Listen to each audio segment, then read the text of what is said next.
Hello and welcome back to Zekeism Wrestling. So let's go over a recap. Money in the Bank 2025 from Los Angeles. I thought it was a okay to good show overall, if you're going to ask me my thoughts.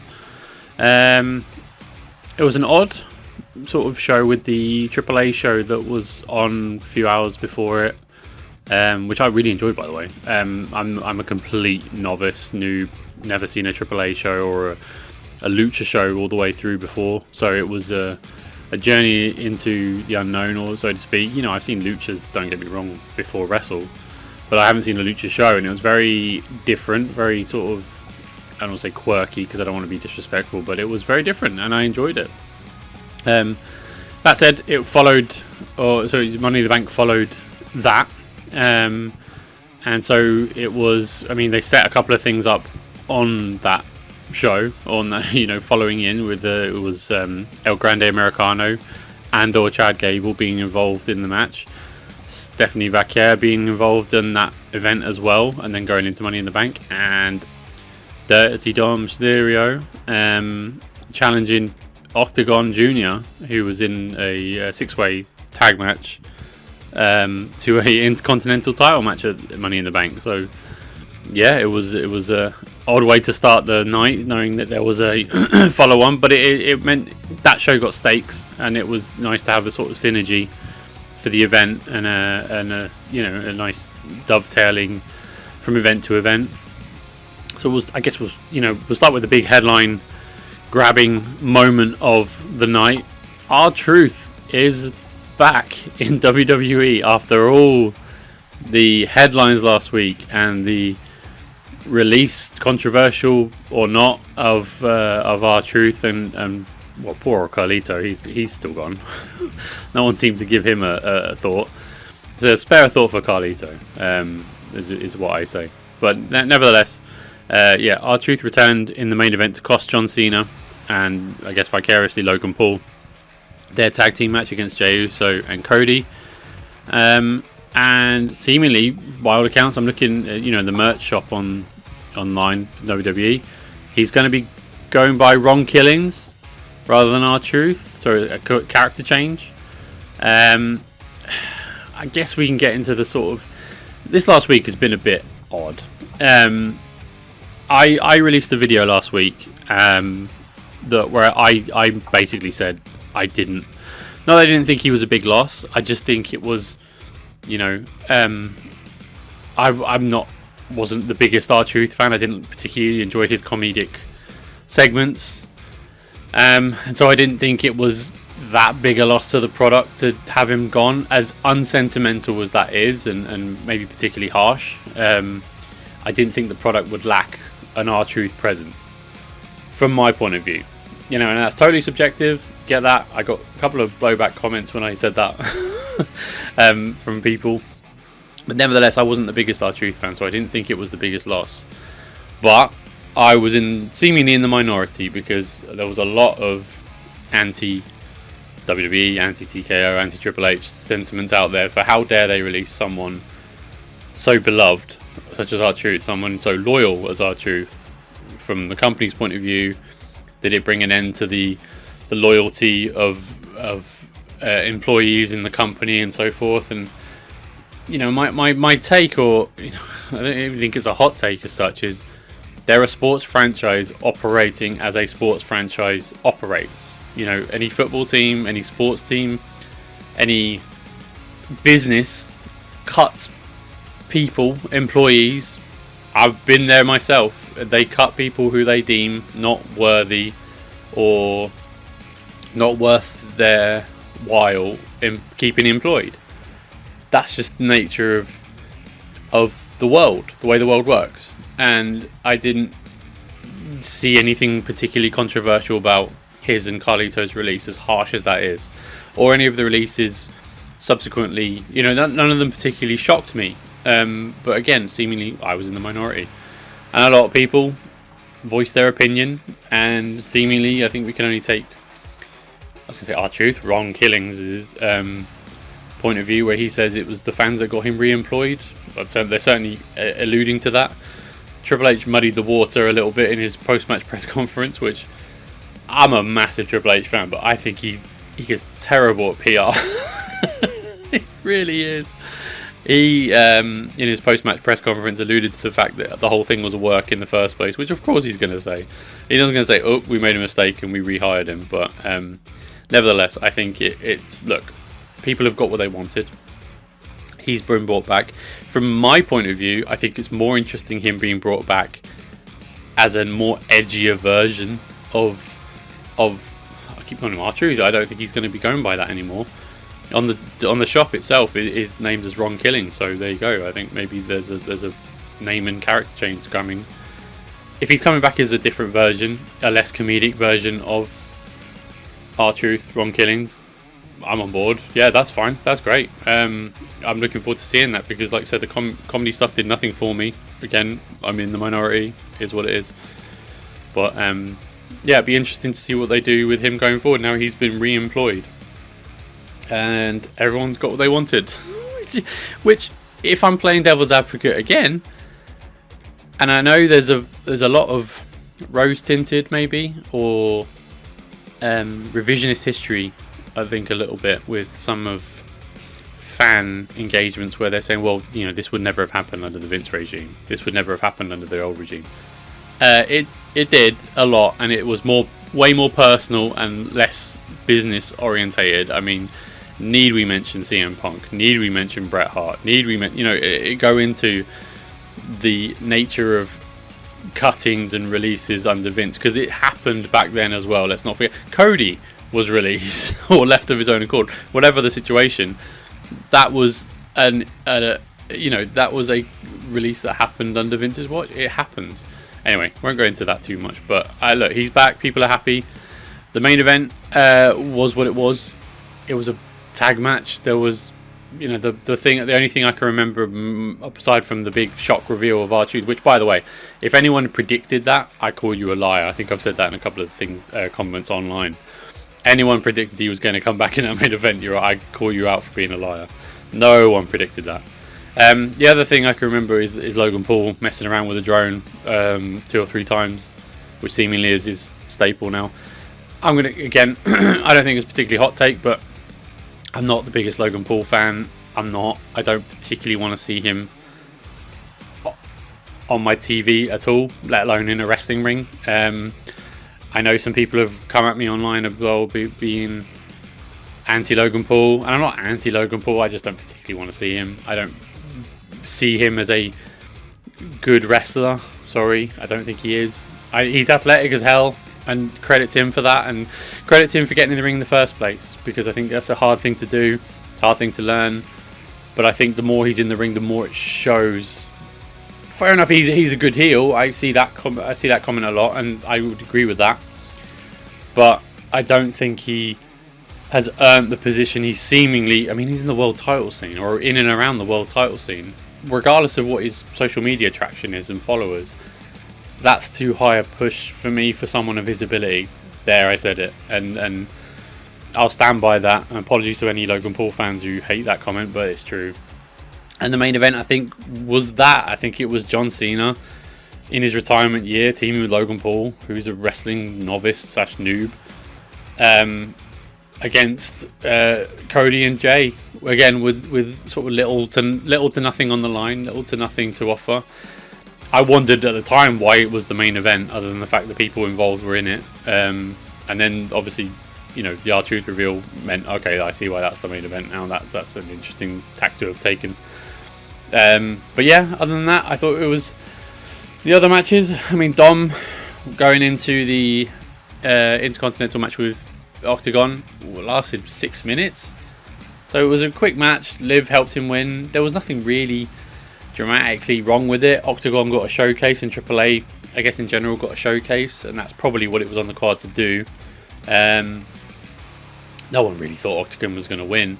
I just didn't expect him to lose so definitively, if that's the promotion or the new blood that you're trying to push. So that was an interesting sort of thing. I think it could have gone 5 minutes longer for me. Take 5 minutes off that main event and put it into this match, and give a showcase to not just Octagon but Dom as well, because Dom's Dom's getting good in the ring. Dom is getting good in the ring. His psychology in the ring and his character work obviously are really good. But some of the moves he can do. He's very good. He's very well trained in the lucha, which you'd expect as well, being who his dad is. But no, he's very good, and I thought this match could have gone longer. Or it should have gone longer, should have said. Other than that, we have Becky Lynch winning the Intercontinental title off Lara Valkyria. Anyone who's listened to anything I've done over the last few weeks will know I'm a massive fan of this feud. I don't see any negatives in this feud whatsoever. I think, regardless, I'm parking the Bayley stuff because I think that is unnecessary. However, I think it's done wonders for Lara. Really done wonders for Lara. It's given her actually something meaty to sink her teeth into. It's allowed her to show character, proper develop character work, and actually offer fans something to get behind more so than Bird Lady who wrestles good. And I think the wrestling actually has improved as a result of that. It's given Becky something to do outside of the world title picture. I know people are going to point to the fact she's got another belt. I get it. However, that Intercontinental title on the waist of Becky is great for the title. It promotes the title. The title is now going to be featured more regularly on TV, which before this feud wasn't the case. It wasn't a guarantee that Lara would be on TV every week with that title. And excuse me. And I think the matches have been really good as well. Both of these women are really good wrestlers. The promos have been really good, and it's allowed Lara to come out of her shell. Becky can always deliver on promos. She's really good at it as well. So I honestly, there's no negatives on this apart from the Bayley angle that speared it all in the first place. Which, I mean, even within the logic of kayfabe, is sort of nonsensical. Why you put Bayley in the match to take her out to have Becky? I don't know. I know they're playing fast and loose with works and kayfabe and shoots nowadays. I would be curious to see what the decision was. Who made the decision to take Bayley out of that match? Why?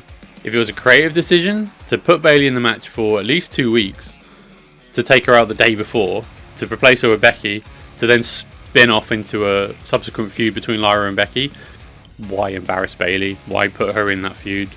I don't understand the logic of that. Was she injured? Then I can understand it. But if not, then was it a TKO decision? Thinking, oh no, Becky's a bigger star. We need her on the card because she says she's ready to go.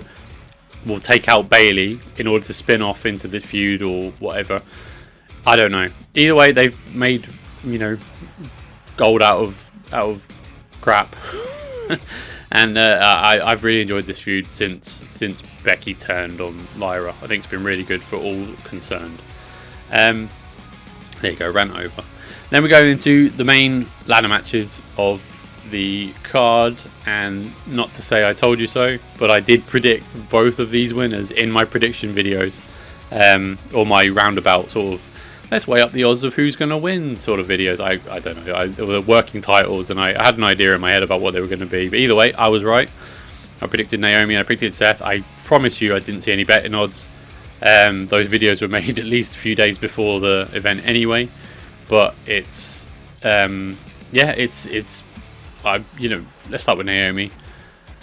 Yeah, chuffed. She absolutely deserves it. She was who I wanted to win out of all the competitors, even though actually anyone in it was a good contender to have won it, and actually I would have been quite happy for them and pleased to see where the stories would have spun off. Naomi, though, has just got so much going for her at the moment with this heel turn. I think she's performing extremely well. I think she's got unbelievable storyline potential with the character she's developing but has built so far. And yeah, I was really happy for her that she won. I think you could see the emotion in her face when she won, and it signals this cannot be a failed cash-in. Cannot be. You thought RTruth getting released was a blowback. No, this has to be a successful cash-in on Tiffany, I'm assuming. And Naomi being sort of cock of the walk, rubbing the title in Jade and possibly Bianca's face. I don't know. I'm really chuffed to see. I mean, the Bianca thing is so odd. I really thought Bianca would be more I don't want to say the mastermind behind the Jade attack, but more responsible for it, because I sort of am at a point where I would love to see heel Bianca, but maybe that's a selfish thing. I'm I'm chuffed for Naomi. She really deserves it. She's been brilliant since she's turned heel. Not that she wasn't before, but it was more of the same. You know, it was like a reunion tour sort of thing when she came back doing the glow thing. I'm like, oh yeah, we saw that, and she's nice friend of the baby faces, and now look at her. She's with something to sink her teeth into, similar to Lara. She's taken the ball and she's run with it, and she's been rewarded for it. And if I was to praise, defend Triple H, which I'm prone to do because I'm a fan, I seem to be in the minority on that at the moment, looking online. He certainly operates on a meritocracy basis. You can see with the rewards of Chelsea getting rewarded with new contracts. In the spate for the releases, the renewal of Drew McIntyre, Becky, of course, but Chelsea as well signing a new deal when her deal wasn't even due to be up, shows that they are rewarding people who are performing very well when given the opportunity, and that's sort of the culture you want to build. It's not unfair to ask people, but if you're not giving people opportunities, that's where I would agree with people online. Similar to someone like Zoe Stark, bless her, before her injury, she was barely ever on telly. She's not given an opportunity to shine whatsoever. And there are lots of other people on the roster. I mean, the women's tag division, for one, is never given the opportunity to develop or shine or sort of grow. And so, yeah, there are things I could point to from a Triple H point of view that he has, not done well, failed on, needs to improve on, whatever you want to word it as. This isn't one of them. Naomi very much deserved. She was given the opportunity to not only turn heel, but develop a new shade of character. And she's hit it out of the park. And she's been thoroughly well rewarded. And it's thoroughly well deserved. Well done, Naomi. I was very happy to see her win. Then we come to the men's match. I think the men's match was probably the better match of the two. And I haven't said that for a few years. I think the last few years I've enjoyed the women's matches more than the men's for whatever reason. But this year I think the men's match had more to it, more meat on the bone, more stakes to it. The insertion of Seth's new faction, which again I bang on about it all the time, it needs a name. Combined with Solo's bloodline, or what's left of it. And we had there were some great spots in this match. There was only one or two I can remember from the women's matches, whereas this one I think was much more well produced or put together, which I know sounds harsh because people work on it, but I think this match had more to it, more meat on the bone, and it was essentially it was Seth's faction who took out everybody. Then the Bronson and Braun Breaker coming down, taking out everybody else in the match. Then the bloodline comes down to go toe to toe with Seth's faction. So you have 2-on-2 Bronson Reed and Braun Breaker against Jacob Fatu and JC Mateo, aka Jeff Cobb, and essentially Jacob Fatu is the only one left standing after Braun Breaker spears JC through the barricade, and so that takes him out. And so Jacob is motioning Solo to get in the ring, climb the ladder, helps him do it, and then when he's on one of the rung of the ladders about to grab the briefcase, Jacob grabs the bottom of his foot, says, "No, I hate you, Solo," drops him, puts him through a ladder that had been erected at the ringside, and then walks away, leaving Seth to climb the ladder, get the briefcase, and no doubt will cash in on Monday's Raw. I think they've been building this Jay Gunther match for a month and a half, and I said this in my predictions video, so sorry to bang on and say I told you so, or go on a victory lap, because I'm usually wrong about these things, but for once I got this bang on. I think tonight we're going to see a cash in. I think Jay's going to lose the title tonight on Raw. I think Jay's been a quite good champion. I don't think he's been amazing, but I don't think he's done anything wrong. I defended his Rumble win, and I defended his title win. Maybe not the manner in which he won it in the match. I don't like the fact he tapped out Gunther. I don't think that did anything for either of them. But he's been a good champion. He's been a typical face champion. He's got a world title to his name, and I think he deserved it based on the crowd reactions as well. I think he was effectively booked up to that point. He was booked strong from the arc of what 2020 was in the bloodline, gradually building up strength and strength and strength to the point where he broke out on his own in what 2023, 2024, and then went on a winning streak, won the IC title. Lost it within a month, but was certainly mixing it up with stronger elements of the roster, stronger wrestlers, and to the point where he was a viable champion. I think he's been a good one as well. I love, obviously, his entrance. Everyone does or doesn't. I think online people seem to really not like him as champion, so there you go, they're going to get their wish tonight. But for me, I said Seth was the likely winner. It wasn't my preferred winner, for the reason being I didn't think he needed it. I think he didn't need the briefcase to do what he's going to do eventually, maybe tonight, but I think we're hearing about Raw ratings going down. I think they're going to do a cash in tonight to pop the rating. So from a business point of view, I can see it, just sort of the stars are aligning. I can see why they gave it to Seth.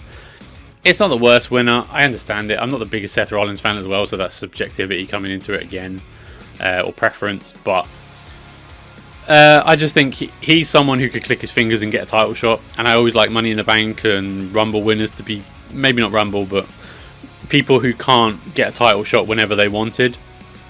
And even in kayfabe with Paul Heyman on his arm, Seth could just click his fingers and get a title shot, seemingly, surely. If Paul Heyman can manipulate CM Punk into the main event of WrestleMania just through politics, then how he can't get a title shot against Jey Uso, who basically, if you go up to him and ask him, I want to challenge you, he'd probably say yes, because he's uber babyface. So it didn't make sense for me for him to be the briefcase holder.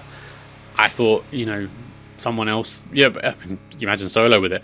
Solo I'll shout out because his character work, especially in this match, he's doing great. I think he's added a bit of goofiness, a bit of Uso goofiness, similar to his older brothers, and it's doing wonders for him. I really like seeing him on screen, whereas before I thought he was a bit dry, a bit boring. And maybe he was told to be that way. I've only seen him be that character up until now. Sort of serious bodyguard, babyface, that's the wrong word. Sort of serious bodyguard guy. And then wannabe mafia mob boss. But now he's added a goofy layer. I think it's coming, it's going to do wonders for him. And now I can see him having more of a longer career. Because there's more to work with there than just sort of, like I said, stoic, serious bodyguard enforcer. So yeah, shout out to Solo and everyone else in the match as well. They performed their shout out to Andrade, who took a low blow to the ladder accidentally. I think it was El Grande Americano just sort of left the ladder. It fell down in between the legs. Bless him, that would have killed. He looked like he was struggling for about 5 minutes onwards. Kept holding his lower regions. But yeah, other than that, I thought it was a good show. I enjoyed both ladder matches, which is the bread and butter of this pay-per-view. And I thought the two in between matches, the Becky, Lara and Dom Pentagon, maybe less so Dom and Pentagon, other than it being a showcase for Octagon, was fine. It was fine. A lot of adverts. And this is something I think I was complaining to someone. There's a lot of adverts in these pay-per-views now. Seemingly there's about 15 minutes of solid adverts and maybe a trailer for the match coming up in between the matches, which you think, oh god, that time could be devoted to something else, something more. This show went over 3 hours with 5 matches on the card. 2 of them ladder matches, granted, which went, half an hour, 40 minutes maybe. But Dom's match was 5 minutes long. Becky and Lyra's was 15, 20. And the main event went about half an hour. So in that time, you've got, about, all in all, over an hour of adverts as well on the pay-per-view. That's crazy. I understand this is the nature of the TKO. This is where I'll agree with the internet as well. There's an element of over-advertising. I mean, the ladders now had the brand, the Fireball ladder or whatever it was called. The tables have got Slim Jim on it now. I hate to agree with you. It is becoming too much now. The TKO-ness of advertising in particular. Some of the practices they brought in, and again, I could do a sort of things they've done good and things they've done bad. A big one on the bad side would be the advertising, because it is egregious now. It's too much. They need to cut it back or scale it back. And yeah, those are my thoughts. I enjoyed the show. Did you enjoy the show? Do you agree with my takes? Do you disagree with my takes? Please let me know in the comment section below. Drop me a like if you liked it as well. That always helps. And or subscribe. That really helps. And I'll see you next time. Thank you. Bye bye.